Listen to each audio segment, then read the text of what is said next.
வணக்கம் நண்பர்களே. இப்போ நம்ம பார்த்துட்டு இருக்க வண்டி வந்து 2023 மாடலுங்க. இன்ட்ரா V30ங்க, ஏசி டைப்புங்க.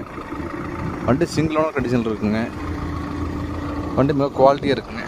வண்டி மிக தெளிவான வண்டிங்க. கிலோமீட்டர்னு பார்த்தீங்கன்னா ரொம்ப லோ கிலோமீட்டருங்க. கிலோமீட்டர் பார்த்தீங்கன்னா 23,000 சில்லர் தான் ஓடி இருக்குங்க. பக்கா கம்பெனி சர்வீஸ் ரெக்கார்டுங்க. ஏசி டைப்புங்க வண்டிங்க. இன்டீரியர் பாருங்கள் அவ்வளோ தெளிவாக இருக்குங்க. மிக குவாலிட்டியாக இருக்குங்க இன்டீரியர் எல்லாங்க. ஓடாத 4 டயர் ஒரிஜினல் டயருங்க. தொட்டி பார்த்தீங்கன்னா தொட்டி தெளிவாக இருக்குங்க. புதுத்தொட்டி சைடு ஆங்கிளுங்க. 23 மாடலுக்கு 4 டயர் ஒரிஜினல் டயருங்க. எஃப்சி இன்சூரன்ஸ் கரண்டுங்க. உங்களுக்கு குவாலிட்டியாக இருக்குங்க. பிளாட்ஃபார்ம் பாருங்கள் தெளிவாக இருக்குது பாருங்கள். ரெண்டு கிண்டு எதுவும் கிடையாதுங்க. அப்படியே தெளிவாக இருக்குங்க. 4 டயருமே புதுசுங்க. வண்டியில் வந்து 4 டயரும் புதுசுங்க. ஒரே ஓனர் வண்டிங்க. சைடு ஆங்கிள் ஹெவியாக இருக்குங்க. Intra V30 AC model.